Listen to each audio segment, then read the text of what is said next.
Report breaking. Peechi police മർദ്ദന കേസിൽ ആരോപണ വിധേയരായ ഇൻസ്പെക്ടർ PM രതീഷിനെതിരെ കൂടുതൽ പരാതികൾ വരുന്നുണ്ട്.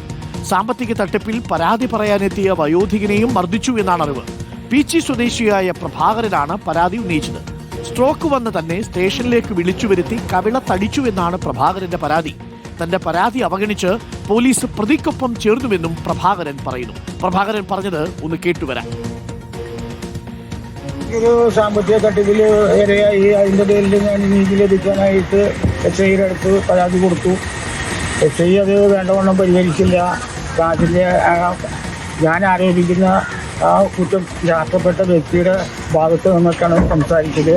എൻ്റെ പരാതിക്കാരിയായ എൻ്റെ ഭാര്യനെ പുറത്താക്കി ഈ അവശ നിലയിലുള്ള എന്നെ ഒരുപാട് സ്റ്റേഷൻ്റെ റൂമിൽ വെച്ചിട്ട് പേടിപ്പിച്ചു, അസഭ്യം പറഞ്ഞു, അടിച്ചു.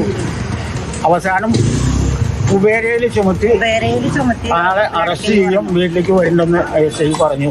അത് ആ മുൻവശത്തുണ്ടായിരുന്ന പോലീസുകാർക്ക് പലരും കേട്ടിട്ടുണ്ട്. കുബേറിൽ ചുമത്തിയിട്ട് ഞങ്ങൾ അറസ്റ്റ് ചെയ്യും, അതിലും വേഗം പരാതി പിൻവലിച്ചെന്ന് എഴുതി ഒപ്പിട്ട് കൊടുത്തിട്ട് പോകാൻ പറഞ്ഞു. അങ്ങനെ പരാതി ഒപ്പിടിച്ചു കൊടുത്തിന്റെ ഭാര്യ ഈ രതീഷ് സാറ്. പിന്നെ പരാതി ഞങ്ങൾ മുഖ്യമന്ത്രിക്ക് ആദ്യം കൊടുത്തു, പിന്നെ അത് കൊടുത്തു. ഇവിടുന്ന് ഒന്നും നീതി കിട്ടിയില്ല. രണ്ടാമത് ഞാൻ പരാതിയായിട്ട് വന്നേക്കണെന്ന്. ഇവിടെ നാട്ടിൽ പലയിടത്ത് നിന്ന് ലോൺ സംഘടിപ്പിച്ച് കൊടുക്കാൻ ഇവർക്ക് പ്രാദേശികമായിട്ട് രാഷ്ട്രീയ സ്വാധീനമുണ്ട്. അപ്പൊ നാട്ടിൽ പലരുടെ ഇന്നും പൈസ വാങ്ങിച്ചിട്ടുണ്ട്.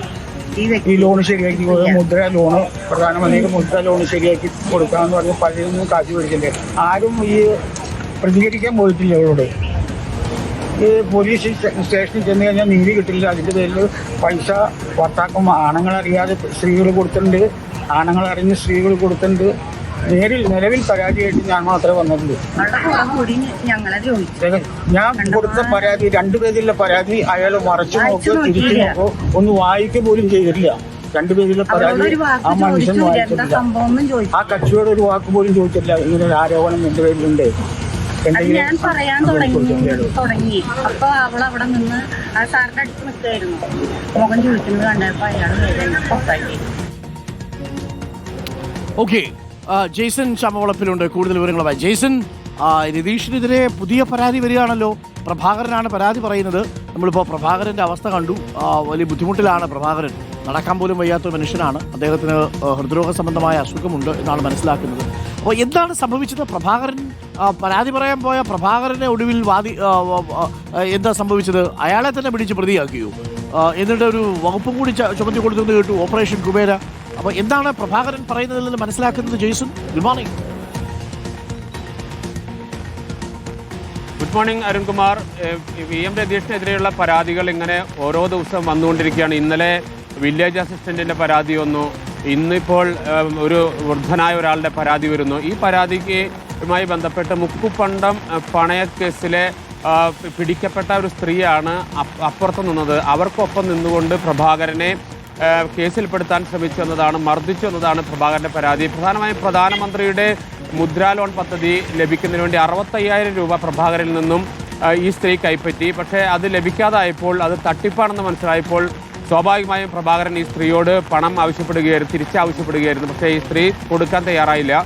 മാത്രമല്ല, ഈ സ്ത്രീക്ക് ഒരുപാട് ബന്ധങ്ങളുണ്ടെന്ന് വ്യക്തമാക്കുന്നതാണ് പിന്നീട് നടന്ന സംഭവങ്ങളെല്ലാം തന്നെ. ഇവർക്കെതിരെ പരാതിയുമായി ചെന്ന പ്രഭാകരൻ അവസാനം മർദ്ദനമേറ്റ് മടങ്ങേണ്ട സ്ഥിതിയിലേക്ക് എത്തി. അന്ന് നിരവധി പരാതികൾ ഇതുമായി ബന്ധപ്പെട്ട് മുഖ്യമന്ത്രിക്ക് ഉൾപ്പെടെ നൽകി. പക്ഷേ യാതൊരു നടപടിയും ഉണ്ടായില്ല. ഇപ്പോഴത്തെ പ്രത്യേക ഒരു പശ്ചാത്തലമുണ്ട്. രതീഷിനെതിരെ നിരന്തരമായ നിരവധി പരാതികൾ വരുന്നു. അതിലെല്ലാം കഴമ്പുണ്ട് എന്ന ഒരു സ്ഥിതിയിലേക്ക് കാര്യങ്ങൾ എത്തുന്നു. അതുകൊണ്ട് തന്നെ വീണ്ടും ഒരു പരാതി നൽകാനുള്ള ആത്മവിശ്വാസം പ്രഭാകരന് ഉണ്ടാകുന്നു. അങ്ങനെയാണ് പ്രഭാകരൻ വീണ്ടും പരാതിയുമായി എത്തുന്നത്. 72 വയസ്സ് അധികം ഉണ്ട് പ്രഭാകരന്. ആരോഗ്യ പ്രശ്നങ്ങളുണ്ട്. സ്ട്രോക്ക് ഉൾപ്പെടെ വന്ന സമയത്താണ് പ്രഭാകരൻ സത്യത്തിൽ ഈ സ്റ്റേഷനിലേക്ക് ചെല്ലുന്നത്, പരാതിയുമായി ചെല്ലുന്നത്. അന്ന് അതൊന്നും പരിഗണിക്കാതെ ഒരു വൃദ്ധനെ അസഭ്യം പറയുകയും കൈകാര്യം ചെയ്യുകയും ചെയ്തു രതീഷ് എന്നാണ് പ്രഭാകരൻ ഇപ്പോൾ ആരോപിക്കുന്നത്. ഈ ആരോപണത്തിനെ സാധൂകരിക്കുന്ന നിരവധി കാര്യങ്ങൾ പ്രഭാകരൻ പറയുന്നുണ്ട്. സമീപത്ത് നിൽക്കുന്ന പോലീസുകാർ ഇത് കണ്ടിട്ടുണ്ടെന്നുൾപ്പെടെയുള്ള കാര്യങ്ങൾ കൂടി പ്രഭാകരൻ പറയുന്നുണ്ട്. വീണ്ടും പരാതിയുമായി എത്തിയിരിക്കുകയാണ്. ഈ പരാതിക്ക് മുകളിൽ എന്തെങ്കിലും നടപടി ഉണ്ടാകുമോ എന്നതാണ് പ്രധാനമായും പ്രഭാകരൻ നോക്കുന്നത്. ഇല്ലെങ്കിൽ കോടതിയെ സമീപിക്കുക എന്ന ആലോചന കൂടിയുണ്ട്. 65,000 രൂപയാണ് ഈ സ്ത്രീ തട്ടിയെടുത്തത്. ആ സ്ത്രീക്കെതിരെയും കേസുകളുണ്ട്. അതുകൊണ്ട് തന്നെ ഈ പ്രഭാകരൻ്റെ പരാതിക്ക് വസ്തുത ഉണ്ട് എന്ന വിലയിരുത്തലാണ് പോലീസ്. ഇനി തുടർ നടപടികൾ എന്താണെന്ന് കാത്തിരുന്ന് കാണേണ്ടി വരും അരുൺകുമാർ. ഓക്കെ, കുറേ പരാതികളായല്ലേ രതീഷിനെതിരെ? കുന്നംകുളത്തായി, ഇപ്പോൾ പീച്ചിയിലായി, ഇപ്പോൾ മറ്റൊരു പരാതി വരുന്നു, പ്രഭാകരന്റെ പരാതി വരുന്നു. അപ്പോൾ എന്തായാലും നടപടി വേണ്ടി വരും. അപ്പോൾ പുതിയ നോട്ടീസ് കൊടുക്കാൻ സമയമായെന്ന് തോന്നുന്നു. ഇതിനിടയിൽ അവിടെ മഴ പെയ്തോ? കനത്ത മഴയാണോ ജെയ്സൺ തൃശ്ശൂരിൽ? അല്പനേരമായിട്ട് നല്ല മഴയുണ്ട്. കുറേ നേരം ഇന്നലേക്ക് നല്ല ചൂടായിരുന്നു. ആ ചൂട് സ്വാഭാവികമായിട്ടും മഴയ്ക്ക് വഴിമാറിയെന്നാണ് തോന്നുന്നത്. ഈ മഴയത്താണ് ഇന്ന് കുന്നംകുളത്ത് KPCC പ്രസിഡന്റ് പങ്കെടുക്കുന്ന പരിപാടി, പ്രതിഷേധ സദസ്സ് നടക്കുന്നത്. ഇന്ന് എല്ലാ പോലീസ് സ്റ്റേഷനിലേക്കും സമരം പ്രഖ്യാപിച്ചിട്ടുണ്ടല്ലോ.